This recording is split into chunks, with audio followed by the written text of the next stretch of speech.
If you want to get in contact with me, the best way to do it is on Instagram. If you just want to say what up, if you want to tell me you love my videos, if you want to tell me you hate my videos, the best way to do it is on Instagram. Peace, y'all. Jonny Fastlane here. So, A Boogie with the Hoodie drops a Swerving video and 6ix9ine ain't on it. Nas announces that Lost Tapes 2 is coming and Rick Ross is about to drop. Let's talk hip-hop. So A Boogie drops Swervin, right? And this is cool because like A Boogie's album has been like #1 in the country for pretty much the whole damn year up until probably like about a month ago, right? But the cool thing is though is that like he's slowly dropping singles, and this album with A Boogie is actually doing really good, right? I listened to it when it first came out. I listened to it often, and I do love the album, right? He has 6ix9ine on this song called Swervin, right? And 6ix9ine's verse was dope, but you know 6ix9ine recorded it before he got arrested.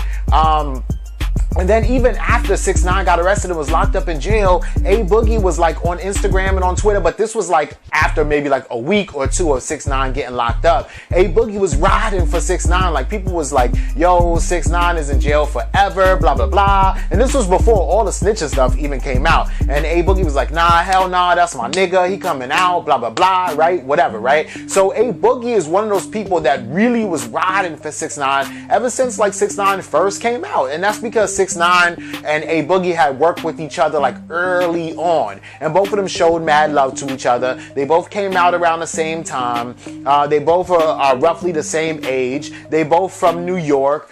They both be on that street shit. So it was natural for A Boogie and 6ix9ine to become, you know, cool and become friends and become cordial, right?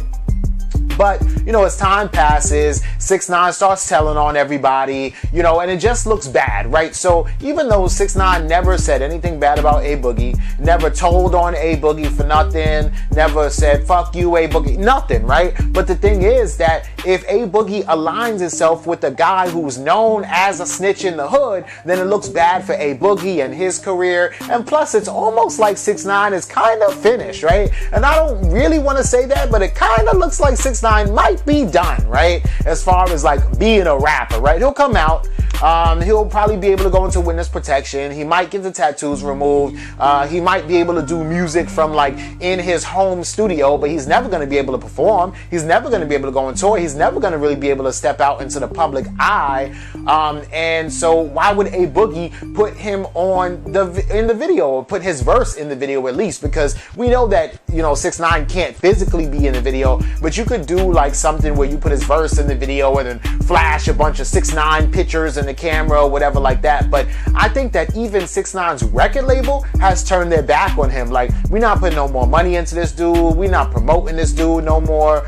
They just kind of like, you know, fuck it, it's a wash. We count our losses and move the fuck on, right? And A Boogie got to move on too with his career, right? Business is business and the show must go on, right? So though 6ix9ine never said fuck A Boogie, I don't think that A Boogie taking 6ix9ine off the song or not putting 6ix9ine in the video is saying fuck 6ix9ine. I just think it's a business move and the show must go on. You know what I'm saying? Let me know what y'all think about this in the comments.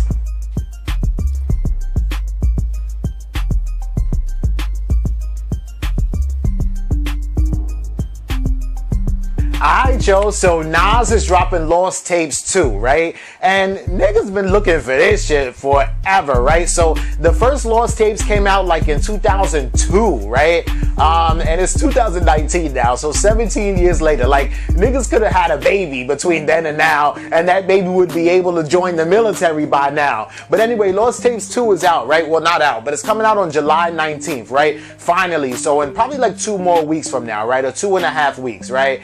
So Nas basically yesterday he announced his features for Lost Tapes 2, and then he also announced the production on Lost Tapes 2, right? And so Lost Tapes is kind of, it's not new music. It's not like Nas was like, yo, I'm dropping a new album, let's call it Lost Tapes Part 2. It's more like Nas was working on a bunch of shit over the years, and let's say like back in, I don't know, 2010, Nas came out with an album and he had 12 songs on there, but he really recorded 14 songs for the album and 2 songs didn't make it. He'll keep those 2 songs. That goes on Lost Tapes. Maybe 2014, he dropped another album. He had 3 songs that didn't make that album, so he'll keep those 3 songs, add it with the other songs. Those go on Lost Tapes too, right? So on Lost Tapes 2 is like a combination of all the songs that were good, but just didn't make his albums, you know, between 2002 and now for whatever reason. Maybe it just didn't go with the flow. Maybe he didn't get it cleared because of the sample. Maybe the featured artist on there wasn't, you know, didn't want to release it at that time or whatever the case may be, right? So Nas announces the production and the features on Lost Tapes too, right? But we'll talk about the production first, right? So, you know, RZA, Pharrell, Swizz Beatz, No ID, The Alchemist, Kanye, Pete Rock, Static Selector, Hit Boy, and that's it, right? So this is cool, but I'm just like, okay, where's Large Professor? Like, Large Professor has been working with Nas since like Nas was a kid, like since Nas's first album, right? Illmatic, right? And then Nas, you know, started working with Dr. Dre and started working with like other really big producers and didn't even have Large Professor on his second album, right? But I love like the Large Professor and Nas, like, you know, chemistry or just the sound and the way that they work. Like, if Nas is gonna have, you know, Lost Tapes 2, at least have 1 song produced by Large Professor, right? I mean, like, come on now, right? But anyway, so he actually releases the features for Lost Tapes 2 as well, right? And so he's got a few people on here, right? So, you know, and it's crazy because he has like more than 1 song produced by the same producer. Like, you got Swizz Beatz producing number 1, and then Swizz Beatz is also producing number 8. Like, come on, man, you can have no Large Professor. But anyway, all right. So number 1, you know, Energy, produced by Swizz Beatz. 2, Vernon Family, that's produced by Pharrell. Jeru Rap, that's produced by Stack Attack. Lost Freestyle, that's produced by Static Selector.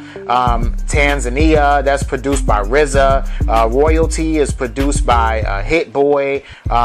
Who Are You? That's David Rayner is in there. That's produced by Eric Hudson. Adult Film, again, produced by Swizz Beatz. War Against Love, produced by DJ Khalil. The Art of It, featuring Jay Myers. Pete Rock produced that. Highly Favored, RZA produced that. Queen's Wolf, that's produced by Toom.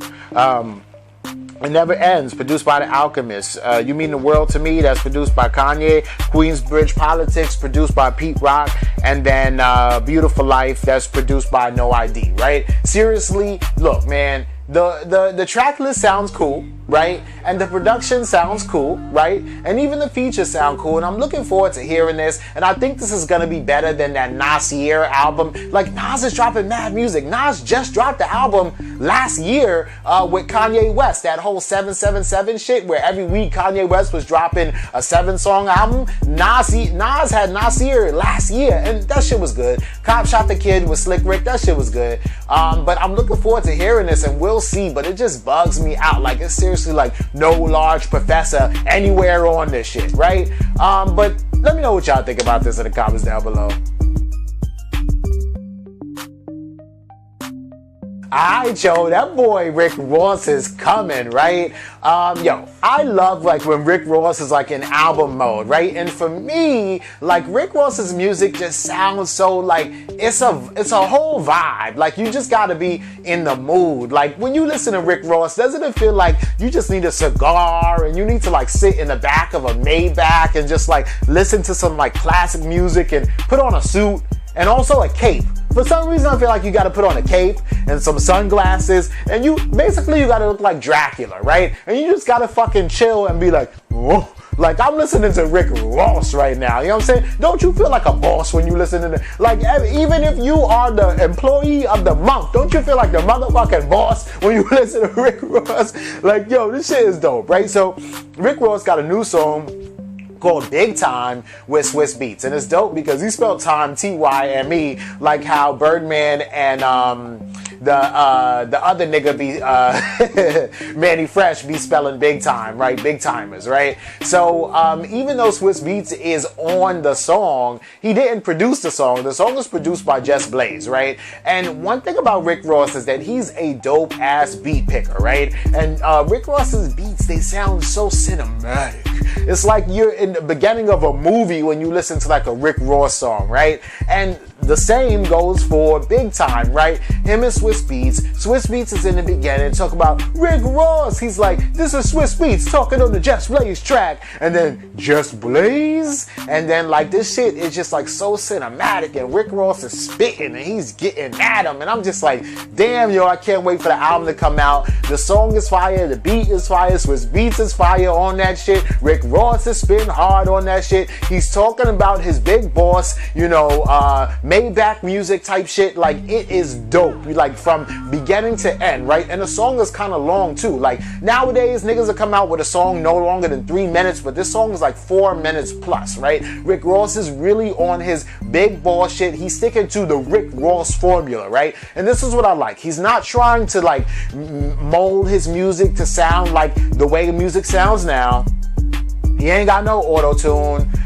He's not, you know, trying to change up the beats or anything like that. He's really sticking to that Rick Ross bag and that Rick Ross pocket, you know? And that's dope because his real ass fans, like me, will love that shit, right? And then also Rick Ross dropped a freestyle on Schoolboy Q's beat for Num Num Juice, and Rick Ross is murdering that shit too, right? And that shit kind of gives me like that, I think a big reach kind of feel to it, you know what I'm saying? So he murdered that shit.